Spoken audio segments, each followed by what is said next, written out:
अस्सलाम वालेकुम दोस्तों, मैं ਤੁਹਾਡਾ ਭਰਾ ਮੀਆਂ ਮੁਹੰਮਦ ਅਫਜ਼ਲ ਬੱਟੂ ਤੇ ਤੁਸੀਂ ਵੇਖਦੇ ਪਏ ਹੋ ਡਿਜੀਟਲ ਕਿਸਾਨ ਪਾਕਿਸਤਾਨ। ਕਿਸਾਨ ਵੀਰ ਭਰਾਓ, ਬੈਕ ਸਾਈਡ ਤੇ ਜਨਾਬ ਸ਼ੈਲਰ, ਅੱਗੇ ਟਰੈਕਟਰ MF 240 ਛੋਟਾ ਤੇ ਮਕਈ ਗਊ ਹੈ ਜਨਾਬ। ਤੇ ਮਾਲੂਮਾਤ ਲੈਣੇ ਵੀ ਮਕਈ ਦਾ ਬੀਜ ਕਿਹੜਾ ਹੈਗਾ ਹੈ ਤੇ ਸ਼ੈਲਰ ਕਿਸ ਕੰਪਨੀ ਦਾ ਬਣਿਆ ਹੋਇਆ ਹੈ। ਆਓ ਚਲਿਏ ਮਸ਼ੀਨ ਵੱਲ ਤੇ ਟਰੈਕਟਰ ਵੱਲ। अस्सलाम वालेकुम जी, ਕੀ ਹਾਲ ਹੈ ਮੁਹੰਮਦ ਜ਼ਰੀਨ? ਅੱਲਾ ਦਾ ਸ਼ੁਕਰ ਤੇ ਮਕਈ ਗਾਂ ਦੇ ਪਏ ਹੋ ਮਾਸ਼ਾਅੱਲਾ, ਸ਼ੁਰੂ ਕਰ ਦਿੱਤੀ ਹੈ। ਤੇ ਕਿਹੜਾ ਬੀਜ ਹੈ? ਇਹ ਜੀ ਸ਼ਾਹਕਾਰ ਵੀ ਸ਼ਾਹਕਾਰ ਹੈ। ਇਹ ਪਹਿਲੇ ਵੀ ਤੁਸੀਂ ਗਾਈ ਹੈ, ਕਿੰਨੀ ਪੈਦਾਵਾਰ ਨਿਕਲੀ ਹੈ? ਇਹ 90 ਤੋਂ 100 ਕੁ ਮਾਣ ਹੋ ਜਾਂਦੀ 90 ਤੋਂ ਲੈ ਤੇ 100 ਤੱਕ। 100 ਮਣ ਨਿਕਲੀ ਹੈ। ਤੇ ਅੱਜ ਫਿਰ ਗਾਂ ਦੇ ਪਏ ਹੋ ਤੇ ਗੁੱਡ ਹੋ ਗਿਆ ਜੀ। ਇਹਨੇ ਜਿਹੜੀ ਲੇਬਰ ਕੰਮ ਕਰਦੀ ਪਈ ਹੈ ਕਿੰਨਾ ਕਿਰਾਇਆ ਲੈਂਦੀ ਪਈ ਹੈ? ਇਹ ਜੀ 3000 ਲੈਂਦੇ 3000 ਕਿੱਲੇ ਦਾ।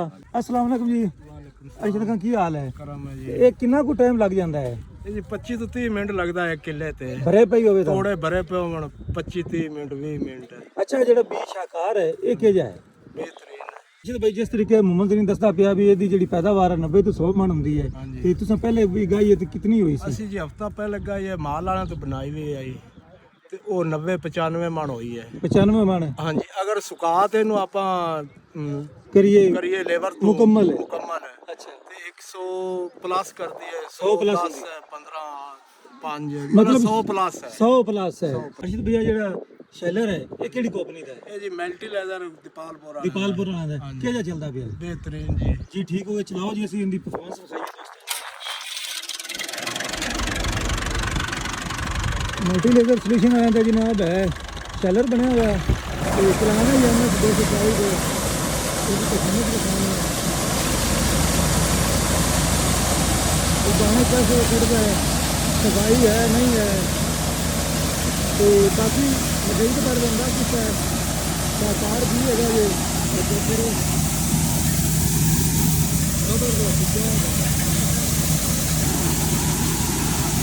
तो कोई खुंडी शुंडी को नहीं आ गई, साफ से साफ है। तो मल्टी लेजर सलूशन जनाब गोपालपुर लेजर बनाते हैं, शैलर बनाते हैं, रूटावेटर बनाते हैं, तमाम गराई इलाज बनाते हैं। जो आपको जरूरत होवे तुम उत्थे जाके लै सकते हो। मैथी 240 तो चेक कर लो जनाब इनकी लेस वगैरह बड़े आराम में चलिया खड़ा है।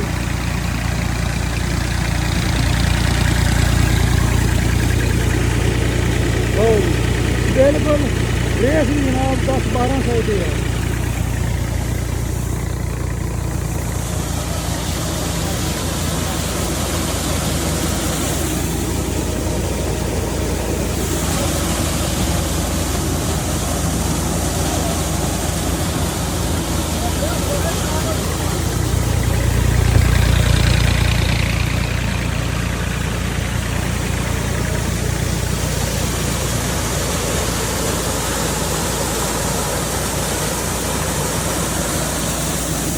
बहुत ही प्यारा रिजल्ट दोस्तों, बहुत ही प्यारा।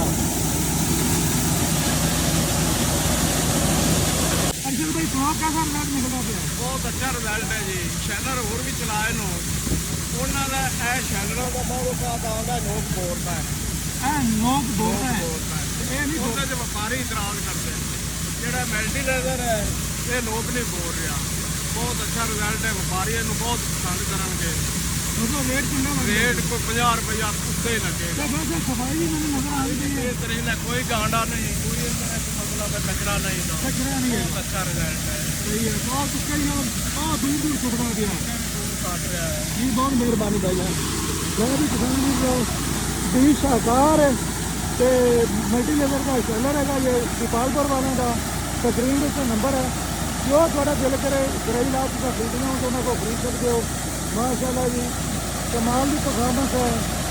तो ये पिछले साल का चलता पिया दोस्तों, पिछले साल भी इन्हें काफ़ी मकई गाई है, और दूसरे सीजन में चल रहा है।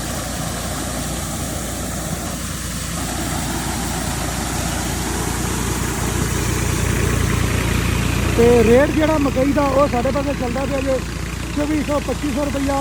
खेतों के पिछले जनाब व्यापारी लैके जाते पे है जे। तो मकई भी इन्नी खुश्क नहीं होंगी, कम अज कम इन्हें 1500 मास्टर होंगे।